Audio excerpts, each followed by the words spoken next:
The council chamber stretched wide enough to hold representatives from 47 different species, each one more advanced and ancient than humanity could ever claim to be.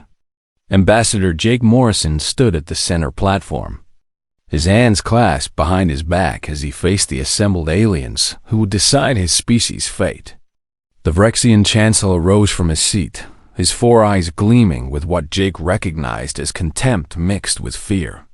"We gather today to address the human problem," the Chancellor announced, his voice translating through the chamber's systems into every language present. In merely 2 centuries since first contact, this species has spread across 30 star systems like a plague. Commander Lisa Hayes stood beside Jake, her military uniform crisp and professional, despite the tension running through her body. She stepped forward when the Chancellor paused.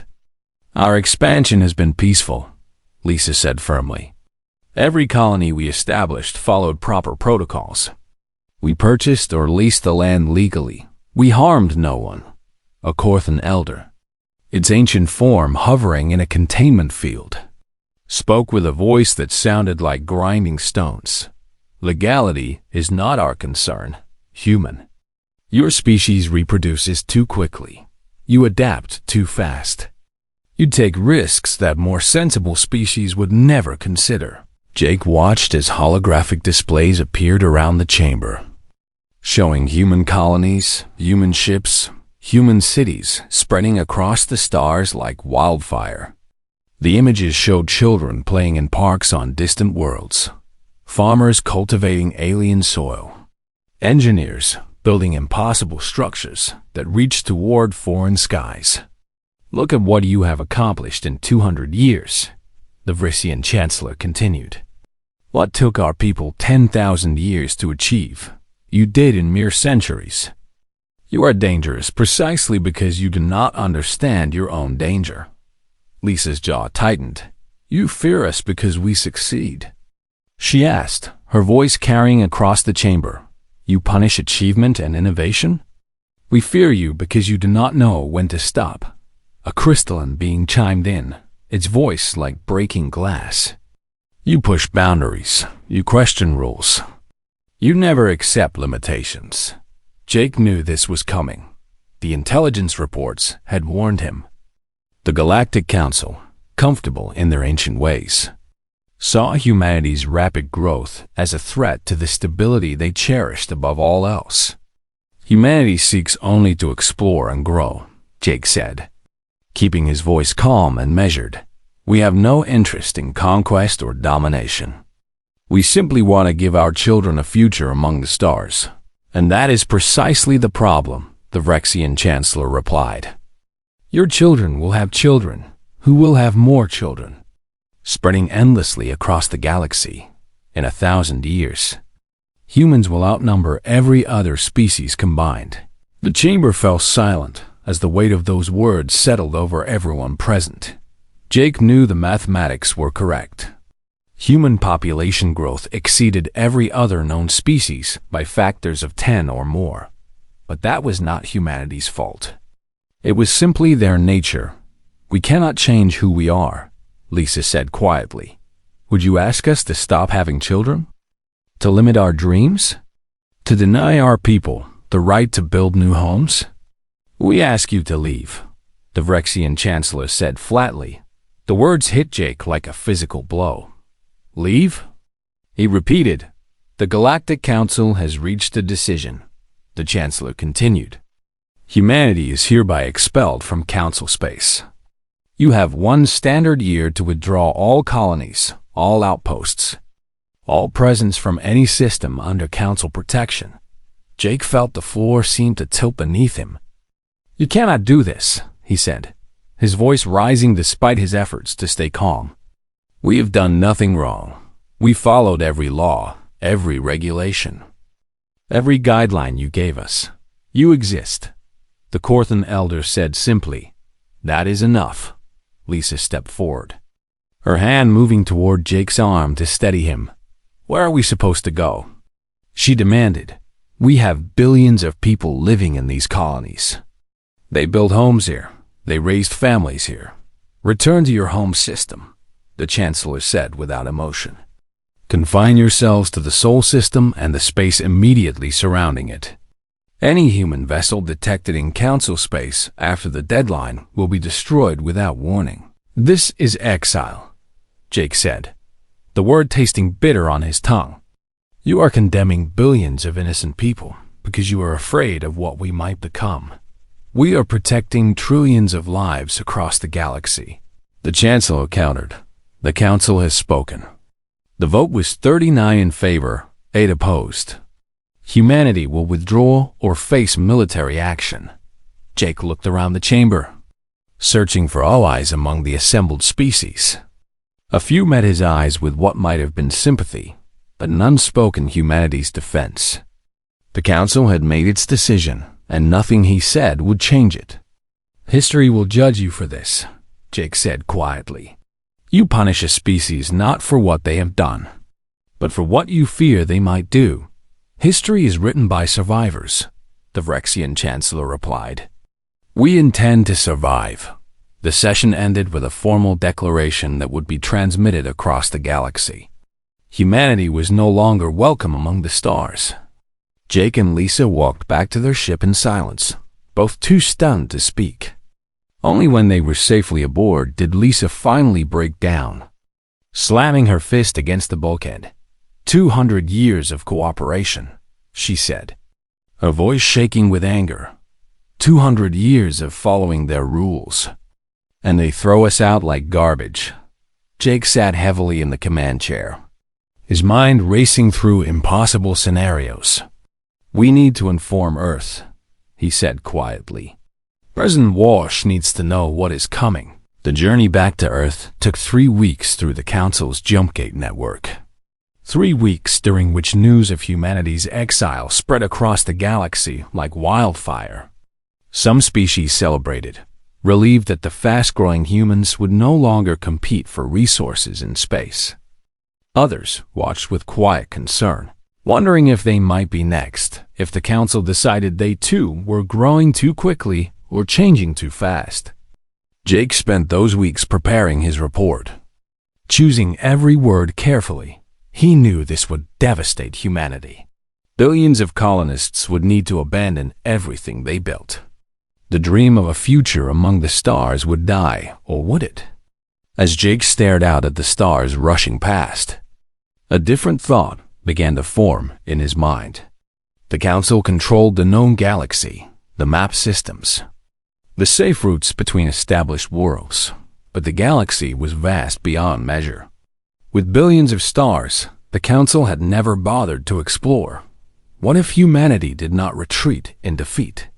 What if they took this exile and turned it into opportunity? When they finally arrived at Earth, Jake and Lisa stood before the United Nations Assembly and the colonial governors. President Kevin Walsh, a silver-haired man with sharp eyes, listened to their report in grim silence. When Jake finished, Walsh stood and addressed the assembled representatives. The Galactic Council has made their decision, Walsh said, his voice carrying to every corner of Earth and every human colony. They have chosen fear over friendship. They have chosen isolation over cooperation. He paused, letting the weight of the moment settle. Very well, Walsh continued. If the Council does not want us in their space, we will find our own space. We will explore regions they never dared to visit. We will build colonies on worlds they never bothered to discover. We will prove that humanity does not need their permission to reach for the stars. The assembly erupted in a mixture of grief and defiant cheers. Jake looked at Lisa and saw the same determination in her eyes that he felt building in his own chest. The Galactic Council thought they were ending humanity's expansion into space. Instead, they had just given humanity a reason to push further and dream bigger than ever before. The exile would not be the end of humanity among the stars. It would be the beginning of something far greater. Captain Brandon Cole stood on the bridge of his transport ship, watching through the viewport as families loaded their belongings onto evacuation vessels, the colony of New Hope. built over 15 years by 10,000 determined settlers, was being abandoned. Children cried as they left behind pets that could not make the journey. Adults moved in stunned silence. Packing lives into cargo containers? How much time do we have? His first officer asked. 3 months until the deadline, Brandon replied. We need to evacuate 47 colonies in that time. The scale of the operation was staggering. Millions of people scattered across 30 star systems, all needing transport back to Sol. But humanity had learned to be efficient. Every available ship was pressed into service. Military vessels, cargo haulers. Even luxury liners were stripped down and converted into mass transport. The Amy Chun watched the evacuation from the surface. Her scientific equipment already packed and loaded. She had spent 5 years studying the unique ecosystem of New Hope, cataloging species that existed nowhere else in the known galaxy. Now all that research would be abandoned. Left behind for the Council to claim or destroy, a young girl approached Amy, holding a small plant in a makeshift pot. Can I take this? The girl asked, her eyes red from crying. I grew it from a seed. Amy looked at the plant.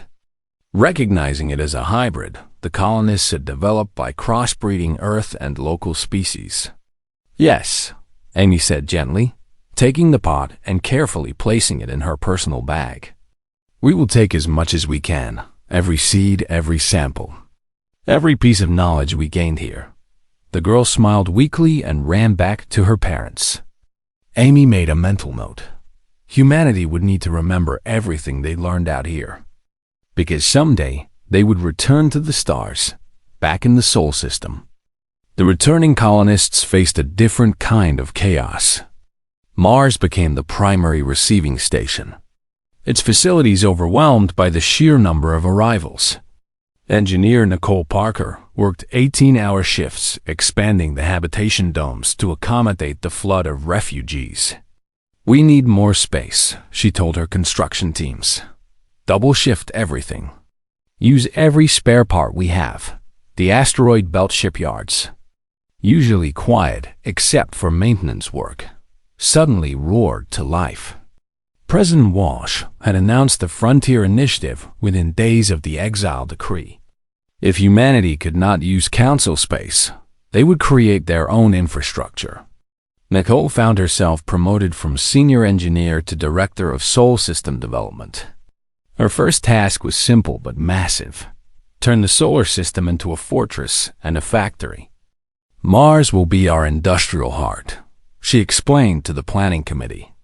We increase mining operations, build new refineries, expand the manufacturing sectors. What about the belt? Someone asked. The asteroid belt becomes our shipyard, Nicole continued. We build vessels designed for long-range operation. Ships that can sustain themselves for years without resupply. Europa's ice-covered surface hid the moon's greatest secret, vast underground oceans teeming with life. The research station beneath the ice grew rapidly as scientists arrived from the evacuated colonies. Dr. Amy Chun joined the team working on Project Genesis. The goal was ambitious. Catalog every alien species humanity had encountered. Understand their biology and learn to adapt those lessons to human needs. We cannot access Council databases anymore, Amy explained to her research team. Everything we know must come from our own observations and studies. She pulled up holographic displays showing creatures from a dozen different worlds. These samples are all we have left, she said. But they represent knowledge the Council takes for granted. If we can understand how life adapts across different worlds, we can prepare for whatever we find beyond their borders, in a laboratory on Titan. Physicist Dr. Peter Grant worked on a problem that had consumed him for months. The Council controlled the jump gate network, the primary means of faster-than-light travel across known space. Without access to those gates, humanity would be limited to slower-than-light travel, making exploration of distant stars nearly impossible. We need our own FTL system, Peter told his team. something independent of Council technology. His approach was radical. Instead of trying to copy Council jump gate technology, he proposed studying hyperspace itself. The Council built roads through hyperspace, Peter explained, pointing to complex equations on his display. But what if we do not need roads? What if we can navigate hyperspace directly? The mathematics were brutal. The energy requirements seemed impossible. But Peter had something the Council scientists lacked: desperation and determination. 5 years passed. The galaxy forgot about the exiled humans, assuming they had crawled back to their home world and accepted their fate. The Galactic Council went back to their comfortable routines, convinced the human problem was solved. But in Sol System, humanity worked with furious purpose. Captain Brandon Cole stood in the shipyard above Ceres, inspecting the first vessel of the new independent fleet. The ship was unlike anything the Council built. Where Council vessels relied on regular resupply and maintenance at established stations, this ship carried hydroponic gardens, advanced recycling systems, and manufacturing facilities. She can operate independently for 20 years, the lead designer told Brandon. Everything the crew needs, the ship can produce. What about speed? Brandon asked. The designer smiled. That is the interesting part. Dr. Grant's team installed a prototype hyperspace drive. If it works, this ship will be faster than anything the Council has. They named the vessel Endeavor, and Brandon took command for its maiden voyage. The destination was carefully chosen, a star system 40 light-years from Sol, in a direction the Council had never bothered to explore when the Endeavor jumped to hyperspace. Brandon felt the universe twist around him in ways the Council's smooth jump gates never produced. But when they emerged 3 days later, his navigator confirmed they had traveled 40 light-years. A journey that would have taken Council ships 2 weeks had been completed in 3 days. Send a message back to Dr. Grant, Brandon said, grinning widely. Tell him his crazy idea works. While exploration ships pushed into uncharted space, colony ships followed carefully plotted courses. Commander Leah Hayes, promoted to admiral, coordinated the secret expansion. We stay beyond the Council's sensor range, she instructed her fleet commanders. No contact with Council species, no transmissions that might give away our positions. The first independent colony was established on a world crew named New Terra. Colony Director Ryan Foster led the settlers in building a community designed with hard-learned lessons. We build smart this time, Ryan told his people. Every structure is self-sufficient. Every system has backups. We prepare for the possibility that we might never get resupply from Sol. The colonists worked with determination born from exile. They knew the Council had rejected them, but that only made them more committed to proving humanity could thrive without permission. Back in Sol System, President Walsh received regular reports from the expanding frontier. In public, humanity appeared to have accepted their exile quietly. In reality, human ships were establishing colonies faster than ever before. Dr. Amy Chun made a breakthrough on Europa by studying the genetic patterns of alien species. She developed techniques for adapting earth crops to grow in alien soil without extensive terraforming. This changes everything, she reported to Walsh. We can establish colonies on worlds the Council would consider uninhabitable. We do not need their perfect garden worlds anymore. Dr. Peter Grant's team continued refining the hyperspace drive. Each new generation of ships was faster and more efficient. By the 10th year after the exile, human vessels could cross distances in days that took Council ships months. We have an advantage they do not know about, Peter explained to the Scientific Council. As long as we stay hidden, we can expand faster than they can track. 20 years after the exile, humanity had established over 200 colonies in the frontier regions. None appeared on Council maps. The population of these hidden worlds grew steadily, fed by both natural growth and volunteers from Sol who wanted to be part of the new frontier. Admiral Lisa Hayes stood in her office, looking at a holographic map of human space. The Sol system remained the official human territory, visible to Council observers, but spreading outward in directions the Council never monitored. Hundreds of blue dots marked human colonies. "We did it," her chief of staff said quietly. "We survived the exile and grew stronger." Lisa nodded slowly. "We survived," she agreed.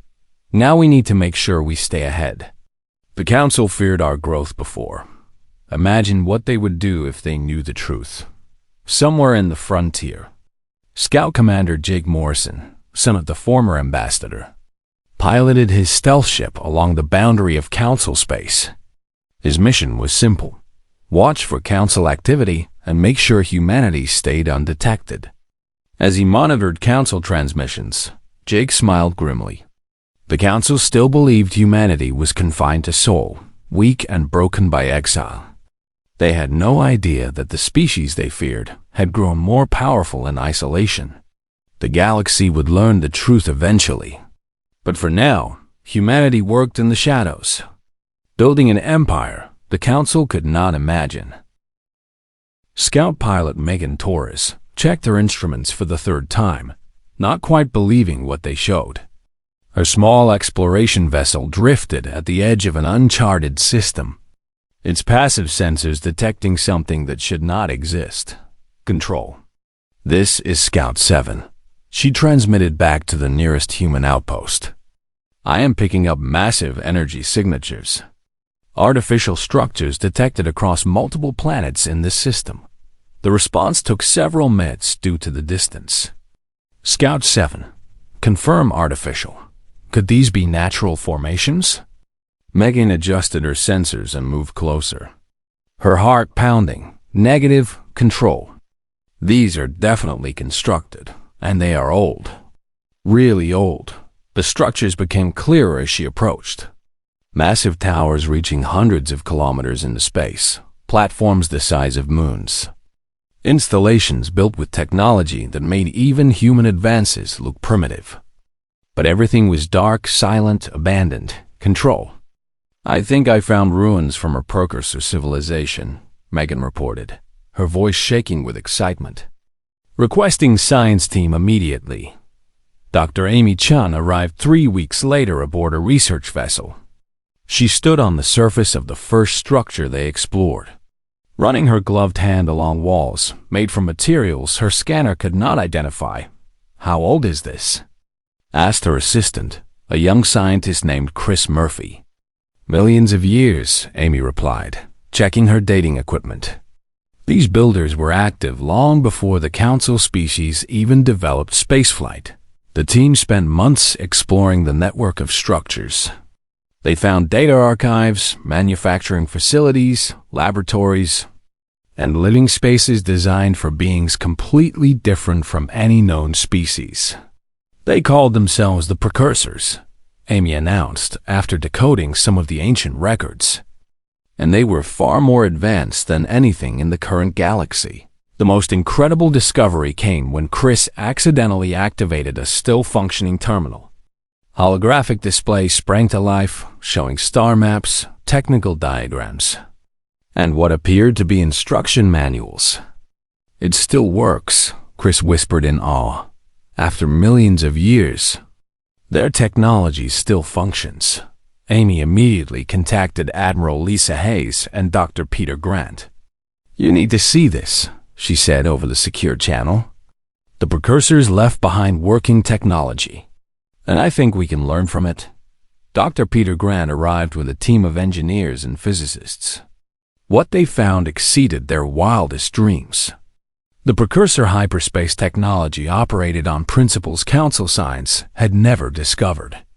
They did not just travel through hyperspace, Peter explained. Studying the ancient schematics, they manipulated it, shaped it, used it in ways we never imagined possible. Over the next 2 years, human scientists worked to understand and integrate precursor knowledge with their own technology. It was not simple copying. The precursor systems were too different. designed for different purposes and different users. Instead, human engineers adapted the principles. Combining precursor theory with human innovation, the results were revolutionary. The first precursor-enhanced human ship was called Pathfinder. Captain Brandon Cole, now a senior fleet commander, took it for its test flight. All systems green, his engineer reported. Precursor drive is online and stable. Take us to the test coordinates, Brandon ordered. What happened next changed everything.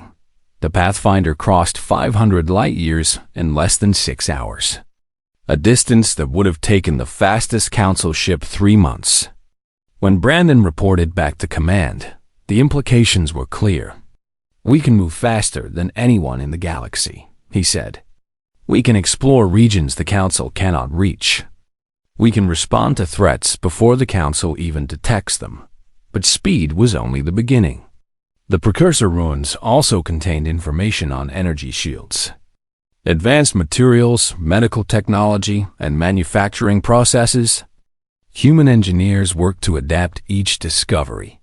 Nicole Parker led the effort to upgrade the frontier colonies with precursor-enhanced systems. "Every colony needs to be self-sufficient and defensible," she explained to the engineering teams. "We install shield generators, advanced power systems, and manufacturing facilities based on precursor designs." The transformation was remarkable. Colonies that had struggled to produce basic supplies now manufactured advanced technology. Defense systems that would have taken decades to develop were installed within months. 25 years after the exile, humanity's hidden empire had grown beyond anything the Council could imagine. 230 colonies spread across the frontier, each one connected by human-controlled hyperspace routes. The population exceeded 15 billion, with most living in the frontier rather than Sol system. Admiral Lisa Hayes commanded the Frontier Defense Force from her flagship, a precursor-enhanced vessel named Vigilance. We have achieved something remarkable," she told her senior officers during a strategy meeting. "But we must remain hidden. The Council still does not know we exist out here. And that ignorance is our greatest advantage." Scout Commander Jake Morrison, who had spent years monitoring Council space, raised the concern. "Admiral, we are detecting increased Council patrol activity along the frontier borders," he reported. "They are not looking for us specifically, but they are expanding their survey operations." "Recommendations?" Lisa asked. "We pull back our scouts and avoid any contact," Jake suggested. "Even a single sighting could reveal our presence," Lisa nodded. "Make it so. All ships maintain stealth protocols. No one engages Council vessels under any circumstances." The order went out across the frontier fleet. Human ships, with their superior speed and sensors, easily avoided Council patrols on New Terra. Colony Director Ryan Foster watched his community celebrate their 25th anniversary. Children who had been born here knew nothing of the Council or the exile. To them, this was simply home. "We have built something good here," Ryan said to his council. "A place where humans can live freely, without asking permission from anyone." The colony had grown from the initial 1,000 settlers to over 50,000. Farms stretched across fertile valleys. Factories produced everything from simple tools to complex electronics. And schools taught both Earth history and frontier survival. "What happens if the Council finds us?" asked one of the Council members. Ryan considered the question carefully. "We defend ourselves," he said simply. "We are not the weak refugees who left Sol System. We are pioneers who conquered uncharted space. If the Council comes, they will find us ready." Dr. Amy Chun continued her research on Europa, now working with samples and data from dozens of frontier worlds. The biodiversity she cataloged exceeded anything found in Council space. "Life finds a way everywhere," she told her students. "The frontier worlds we settled have ecosystems the Council never imagined, because they never bothered to look." She had developed new techniques for rapid ecosystem adaptation. Human colonies could now establish sustainable food production within months instead of years. This knowledge makes us independent, Amy explained. We do not need council trade or council approval. We can survive and thrive anywhere. Dr. Peter Grant's team achieved another breakthrough. By combining precursor technology with human innovation, they developed communication systems that could transmit messages across the entire frontier network instantly. The council still uses relay stations, Peter explained. Their messages take days or weeks to cross long distances. Ours are instantaneous. The strategic advantage was enormous. Admiral Hayes could coordinate her entire fleet in real time. Colonies could share discoveries and warnings without delay. The frontier operated as a unified network in ways the Council never achieved. On the 30th anniversary of the exile, President Kevin Walsh, now quite elderly, gave a recorded speech transmitted to every human colony. 30 years ago, the Galactic Council told us we were too dangerous, too ambitious, too human, Walsh said. His voice still strong despite his age. They expected us to accept our place, to limit our dreams, to fade into obscurity, he paused, letting the words sink in. Instead, we conquered the stars alone, Walsh continued. We built an empire in the darkness beyond their borders. We discovered ancient knowledge they never sought. We became stronger than they ever imagined possible. But we did not do this for revenge, Walsh said. We did this to prove that humanity deserves a place among the stars, not because a council grants it, but because we earned it through our own effort and ingenuity across the frontier. Billions of humans listened to their president. The council made a mistake when they exiled us, Walsh concluded. They thought they were protecting the galaxy from humanity. Instead, they freed humanity to reach our true potential. And when the day comes that we reveal ourselves, the galaxy will see what exiled humanity became. The transmission ended. And across 200 colonies, humans went back to their lives. Building, growing, learning, preparing. They did not know that the day Walsh spoke of was coming sooner than anyone expected. Deep in council space, sensors detected something that would change everything. An invasion fleet unlike anything the galaxy had ever seen. The Devourers had arrived, and the Council was about to learn just how badly they needed the species they had cast out. The first sign of trouble came from Scout Commander Jake Morrison. His stealth ship detected unusual readings at the edge of Council space. Massive energy signatures, unlike anything in the known database. "Control, I am seeing something strange," Jake transmitted. Multiple large contacts entering Council space from beyond the galactic rim. Admiral Lisa Hayes reviewed the data with growing concern. "What are we looking at?" She asked her intelligence officer. "Unknown, Admiral. The energy patterns do not match any known species. The formations suggest a military fleet. And it is huge." Within days, the truth became clear. The contacts were indeed a fleet, and they began attacking Council worlds with devastating efficiency. The beings called themselves Nothing. Council species named them the Devourers because that is what they did. They arrived at a world, stripped it of all resources, and left behind a dead husk of rock. The Devourers were not biological beings, but a machine intelligence. Swarms of self-replicating drones that consumed entire planets to build more of themselves. The Galactic Council mobilized their defense fleets. The Rexian Chancellor, now even older and more frail than during the human exile, addressed the Council in emergency session. "We face an existential threat," he declared. "Every species must contribute ships and resources to stop this invasion." The Council fleet was massive, drawing vessels from 47 different species. Thousands of ships assembled to meet the Devourer advance. The battle was a disaster. Devourer technology proved superior to everything the Council possessed. Their shields absorbed weapons fire that should have destroyed them. Their own weapons cut through Council defenses like paper in 3 months. The Devourers consumed 17 Council worlds. Billions died.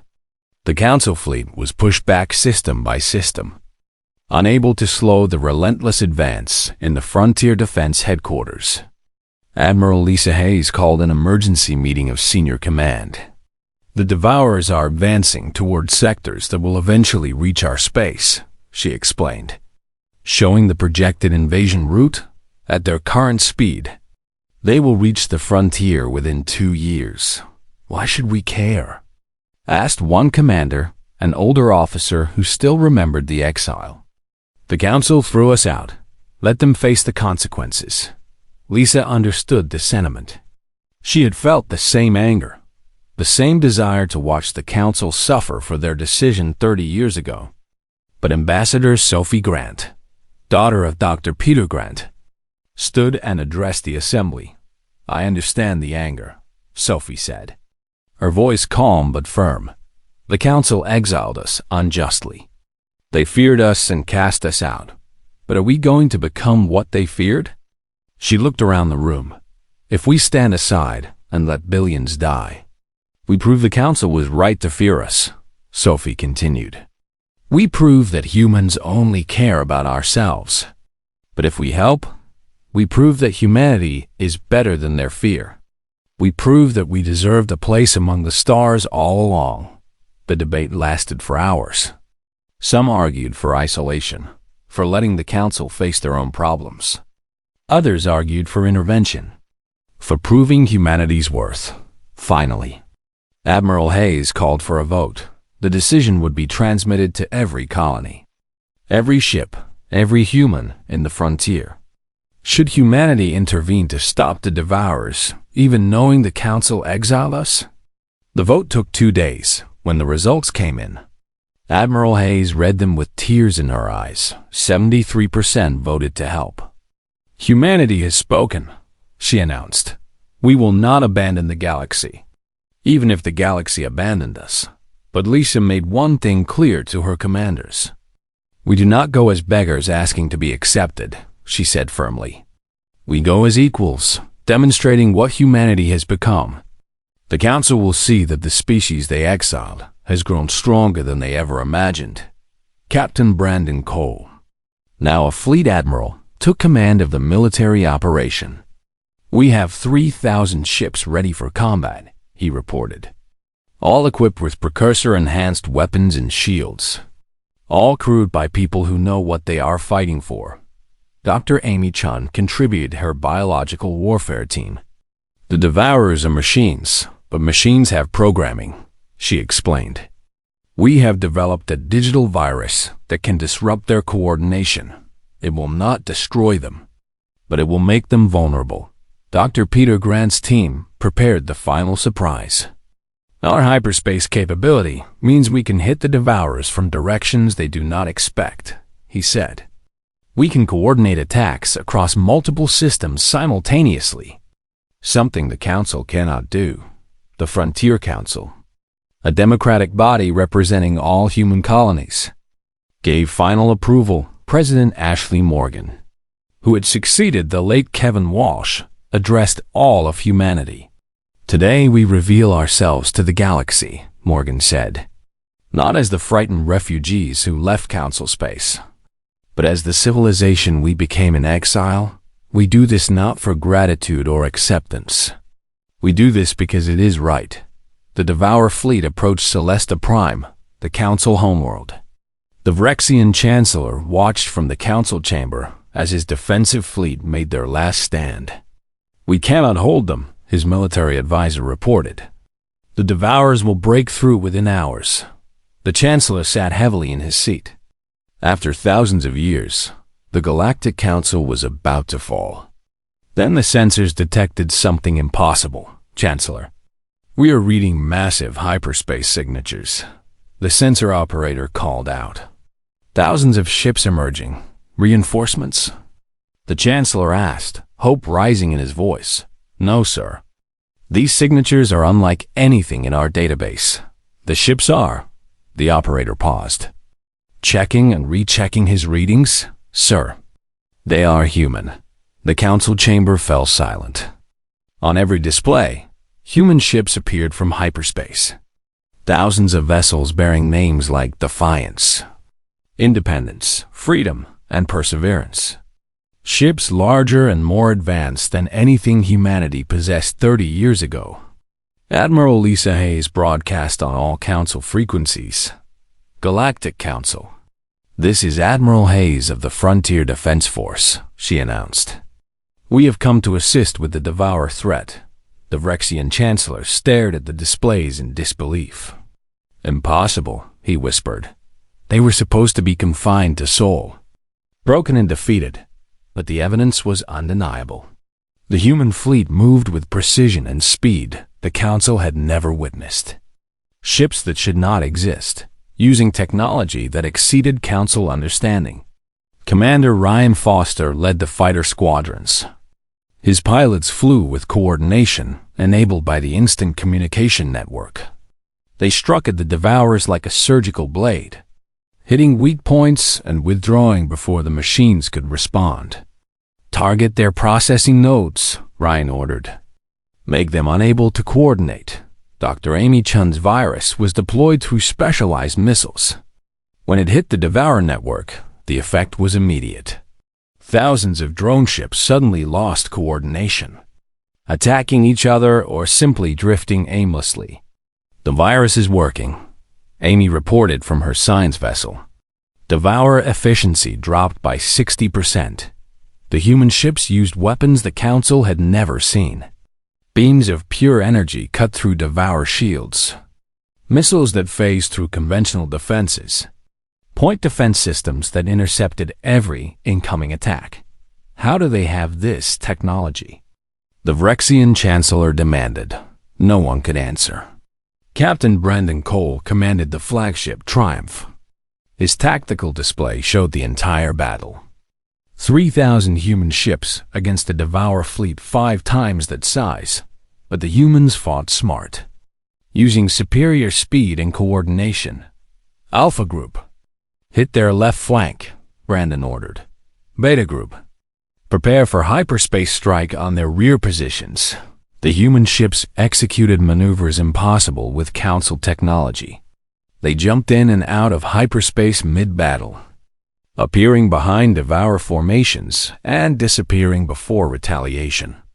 The Council fleet, rallied by the human intervention, pressed forward with renewed determination. Together, human and Council forces drove the Devourers back. What the Council could not stop in months, the combined fleet neutralized in 6 hours. The surviving Devourer ships retreated back toward the galactic rim, their invasion broken. Celesta Prime was saved. In the aftermath, Admiral Lisa Hayes stood on the Bridge of Vigilance, looking at the damage reports. We lost 47 ships, her operations officer reported quietly. 3,000 crew. Lisa bowed her head in respect for the fallen. They had died saving a civilization that cast humanity out. But they had also proved that humanity deserved respect. The Vrexian Chancellor requested a meeting. After 30 years, humans and the Council would speak again. But this time, the conversation would be very different. Admiral Hayes accepted the invitation. She prepared to face the Council once more, knowing that humanity would never again be seen as weak or controllable. The exile had ended, not because the Council permitted it, but because humanity had earned something far more valuable: the right to stand as equals among the stars. Admiral Lisa Hayes walked through the corridors of Celesta Prime for the first time in 30 years. The station looked older now, showing signs of the recent battle, but it was still standing. Saved by the species the Council had rejected. The Vrexian Chancellor waited in the same chamber where he had pronounced humanity's exile. He looked ancient now, his 4 eyes dimmed by age and regret. Admiral Hayes, he said, his voice weak but sincere, you came.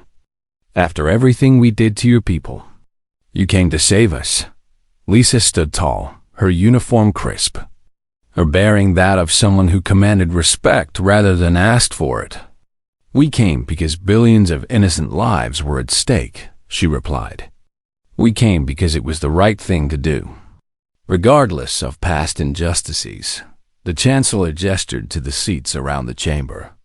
Representatives from the 47 council species filled the room, all watching the human admiral with a mixture of awe and shame. "How?" asked a Korthan elder, the same one who had supported the exile. "How did you achieve such advancement?" 30 years ago, you were barely capable of basic interstellar travel." Ambassador Sophie Grant stepped forward, standing beside Admiral Hayes. "You exiled us from council space," Sophie explained, her voice steady and professional. "So we explored spaces you never bothered to visit. We found regions of the galaxy you ignored, and in those regions, we found the ruins of the precursors." The chamber erupted in shocked conversation. "The precursors are a myth," someone protested. "No," Dr. Peter Grant said, joining his daughter at the front. "They were very real. And they left behind technology that made your jump gates look like children's toys." He activated a holographic display showing the precursor ruins, the ancient installations, the technology that still functioned after millions of years. "We studied their work," Peter continued. "We combined their knowledge with human innovation. The result is what you saw today. Ships faster than yours, weapons more powerful, defenses more resilient." The Vrexian Chancellor absorbed this information slowly. "Then humanity is now the most powerful species in the galaxy," he said quietly. Lisa met his gaze directly. "Power is not what matters," she said. "What matters is what you do with it. You had power 30 years ago, and you used it to exile innocent people out of fear." The words hung in the air like an accusation. "We were wrong," the Chancellor admitted, his voice breaking slightly. "We feared what you might become. So we tried to limit you instead. We forced you to become far more than you would have if we had accepted you." He stood with difficulty, his age showing. "The Galactic Council wishes to formally revoke the exile," the Chancellor announced. "We invite humanity to return to Council space, with full membership and all rights and privileges. We offer you positions of authority in recognition of what you did for us today." The offer was everything humanity had wanted 30 years ago. Full acceptance, respect, power within the galactic order. But Lisa did not answer immediately. She looked at Sophie, at Peter, at the other humans present. They had discussed this possibility many times. "The Council offers us membership," Lisa said slowly. "But membership implies joining an existing structure, accepting rules we did not help create, fitting ourselves into your vision of how the galaxy should work." She paused, letting her words sink in. "Humanity has a counteroffer," Lisa continued. "The Galactic Council can join the Frontier Alliance." The chamber erupted again. "Impossible," several representatives shouted. "You are asking us to submit to human authority?" The Korthan elder demanded. "No," Sophie said firmly. "We are offering partnership. The Frontier Alliance is not ruled by humans. It is a democratic union where every species has equal voice. Every member contributes, every member benefits. No one is exiled for being different or ambitious." Dr. Amy Chun stepped forward with her team. "We offer shared access to precursor technology," she explained. "We offer the agricultural techniques we developed. We offer instant communication networks. We offer everything we learned in our exile, freely shared with all Alliance members. But," Lisa added, "we will not rejoin a council that maintains the same hierarchies, the same fears, the same willingness to cast out those who do not fit their comfortable order." The Vrexian Chancellor looked around the chamber at his fellow council members. Many looked angry, offended that these upstart humans would dare make demands. But others looked thoughtful, considering, "What are your terms?" The Chancellor asked, Sophie pulled up a document that had been prepared months ago. The Frontier Alliance is governed by elected representatives from every member species, she read. All major decisions require majority vote. No species can be excluded or exiled without proof of actual harm to others. Technology and knowledge are shared freely among all members. Military forces remain under individual species control, but can be coordinated for mutual defense. She continued through the terms, each one designed to prevent the kind of injustice humanity had suffered. This is not a human empire, Sophie concluded. This is a true alliance of equals. If the Council species wish to join, they will be welcomed as partners, not subjects. But the days of powerful ancient species dictating terms to younger ones are over.